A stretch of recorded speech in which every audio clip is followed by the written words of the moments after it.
محراب و منبر سیریز اکتساب سیرت النبی صلی اللہ علیہ وسلم۔ پہلا حصہ واقعہ فیل، 7واں باب ابرہ الاشرم، جس نے مکہ کو تباہ و برباد کرنے کا ارادہ کیا۔ تحریر محمود فاروقی، آواز و پیشکش مشہود فاروقی۔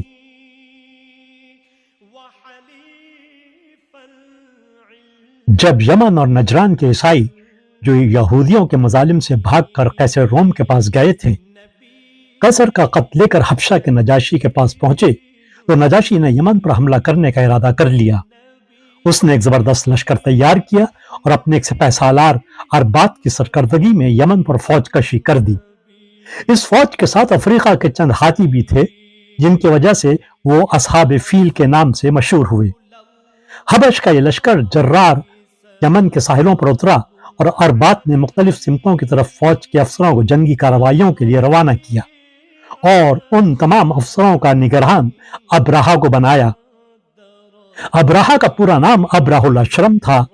یہ نہایت بہادر، بے باک اور چالاک آدمی تھا۔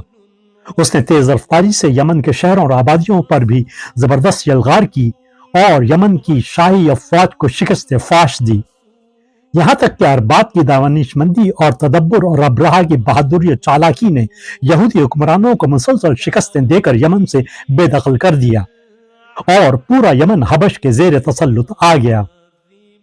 فتوحات کے بعد یمن میں اقتدار اور نظم و نسق کے مسائل پر اربات اور ابرہہ کے درمیان اختلافات پیدا ہو گئے۔ اربات کو اراکین حکومت کی پشپناہی حاصل تھی اور ابرہہ فوج کی حمایت حاصل کرنے میں کامیاب ہو گیا تھا۔ دونوں کے باہمی اختلافات اتنے شدید ہو گئے کہ وہ ایک دوسرے کو ختم کر دینے کی فکر میں لگ گئے۔ ابرہہ زیادہ چالاک، چنانچہ اس نے موقع پا کر اربات پر اچانک حملہ کر دیا اور اس کی گردن اڑا دی۔ اربات کی ہلاکت کے بعد ابرہہ یمن کا بلا شرکت غیر مالک بن بیٹھا۔ اس کی بڑھتی ہوئی قوت اور اقتدار کو دیکھ کر حبشہ کے نجاشی نے بھی یمن کے تمام معاملات ابرہہ کی صوابدید پر چھوڑ دیے اور اسی کو غنیمت جان لیا کہ ابرہہ حبشہ کی بالاتری کو تسلیم کرتا اور نجاشی کا وفادار بنا رہے۔ جس زمانے میں یمن انقلابات سے دوچار تھا، مکہ عبد المطلب کی سرداری میں اپنے پورے عروج پر تھا۔ خانہ کعبہ کی مرکزیت کافی مستحکم ہو چکی تھی، یہاں تک کہ سرزمین حجاز کے علاوہ دور دراز ممالک سے بھی لوگ خانہ کعبہ کی زیارت کو پہنچنے لگے تھے۔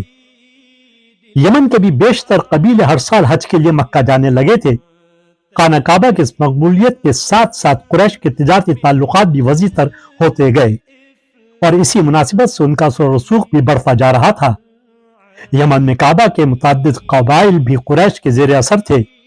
مذہبی عقیدت اور تجارتی تعلقات کے دو گنا اثرات نے یمن میں قریش کی اہمیت کو کافی بڑھا دیا تھا۔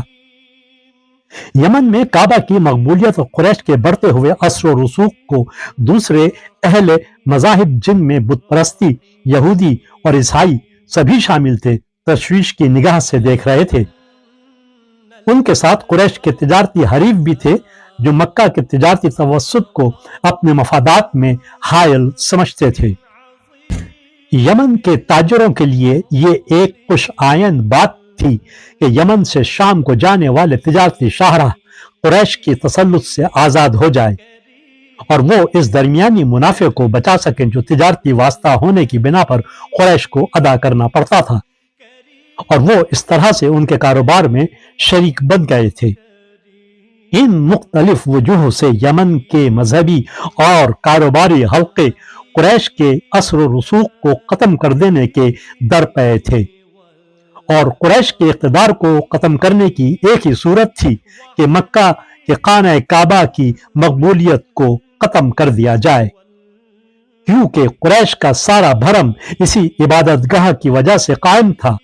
چنانچہ ان لوگوں نے یمن میں کعبے کی مخالفت کی ایک زبردست مہم شروع کر دی اور لوگوں کو کعبے کی زیارت پر جانے سے روکنے لگے۔ ابرہہ نے بھی سیاسی مصلحتوں کی بنا پر اس تحریک کی پشت پناہی کی۔ یمن کو فتح کرنے کے بعد اس کے حوصلے بڑھ گئے تھے اور وہ ایک عظیم قائد بننے کے خواب دیکھ رہا تھا۔ دوسرے وہ اپنے بڑھتے ہوئے اقتدار کے سہارے عیسائی مذہب کو زیادہ سے زیادہ پھیلانے کے لیے بھی کوشاں تھا۔ خود یمن کے اکثر قبائل میں عیسائیت کی تبلیغ اس وقت تک ممکن نہیں تھی جب تک کہ کعبے کے ساتھ ان کی عقیدت ختم نہ ہو جاتی۔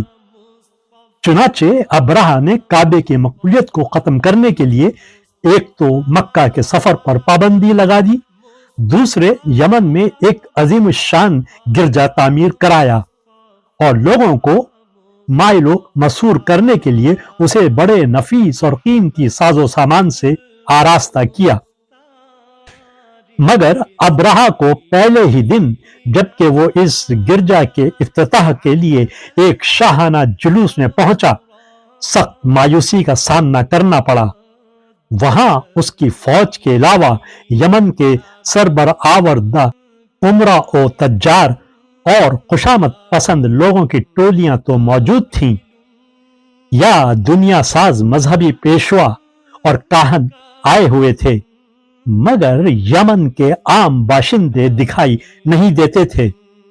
حالانکہ اس تقریب میں شرکت کے لیے سرکاری کارندوں نے کئی دن سے بڑی ترغیب و تشہیر کی تھی، اور وہ ابرہہ کو بھی یہ باور کراتے رہتے تھے کہ یمن کے لوگ اس نئی عبادت گاہ کی زیارت کے آرزومند ہیں اور اب وہ کعبے کو بھولتے جا رہے ہیں۔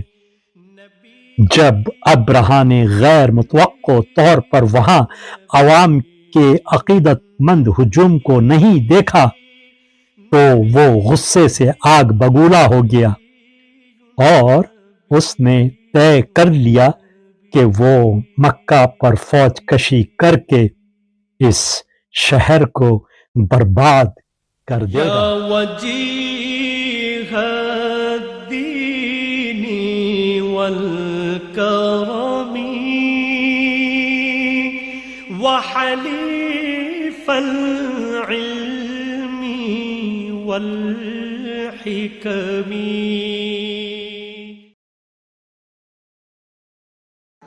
کرن کرن اجالا